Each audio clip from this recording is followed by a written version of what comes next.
Да! Взимай, взимай, взимай!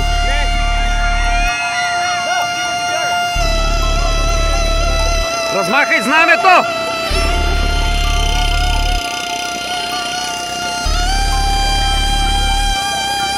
Браво! Да! Бързо!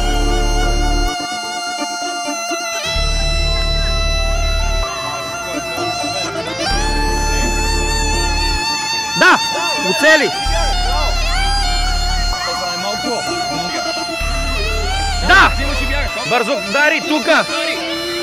Давай, давай, давай! Не решавате точно да ги съберем всички!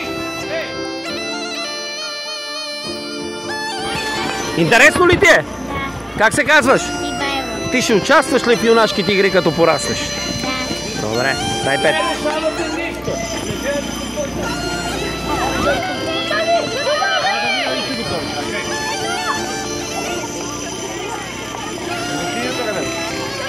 Да, първи!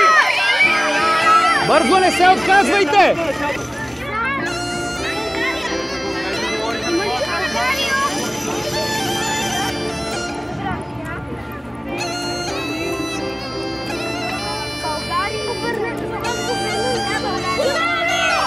Не още! Видиме.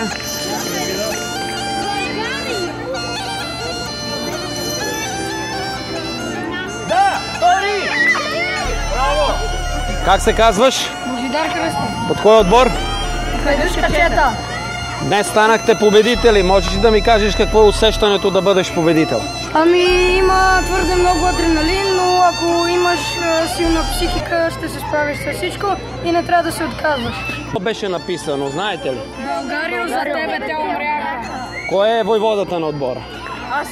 Така. Ти като какъв герой искаш да бъдеш, като пораснеш?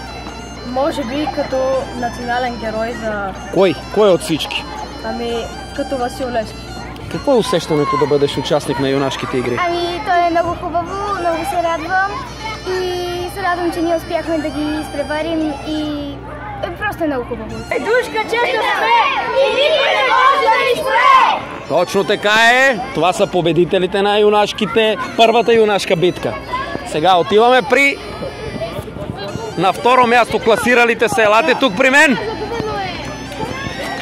Така. Как се казва вашия отбор? Опалченци! Опалченци. Вие сте наистина като опалченци. Много сте малко. Къде са другите членове на вашия отбор? Отсъстват. Три момчета отсъстват. Нищо, обаче ние научихме нещо много важно. Това е, че не трябва да се предаваме дори когато сме числено малко. Точно така са. Това са правили опалченците. Кой е войводата на отбора? Войвода? Какво се случи? Как оценяваш днешната ви игра? Ами аз мисля, че моите опалченци се справиха много добре, не се предадоха, въпреки че видяха, че другите чета вече редяха пъзела и се сплотихме и направихме вече и ние пъзела. Кой е знаменосеца на отбора? Аз. Така, как се казваш? Аз казвам Невена Димитрова.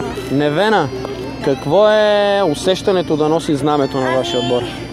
Усещането е много хубаво. Аз се радвам, че съм знаменосец, защото се чувствам горда от това, че националната отбора, от това, че мога да нося знамето на такъв силен отбор. Много ти благодаря.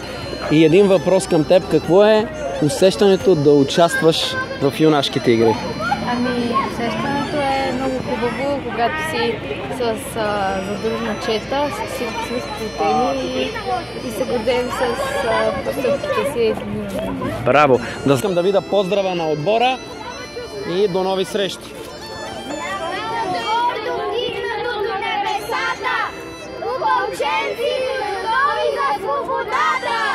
Точно така! Прекрасно! И отиваме при на трето място класиралия се отбор. На лъвските сърца. Така ли се казва четата? Да. Едно от най-хубавите имена до сега в историята на нашите игри. Кой е войводата на отбора? Така, войводо, знаеш ли какво е най-важното за един войвода? Ще трябва да отговорим да си понася отговорността за всичко.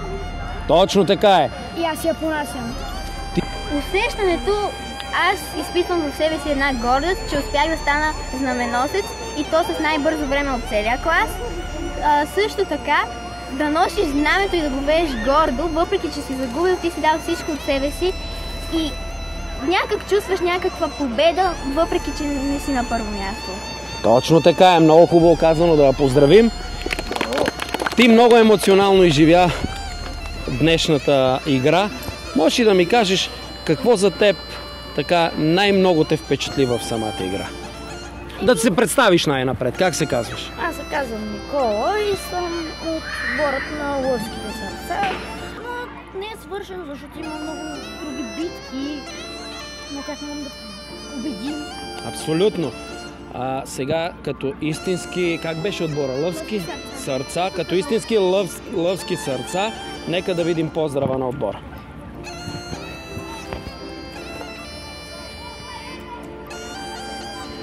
Ние сме Лъвските сърца, вършим велики дела! Браво! Аплодисменти!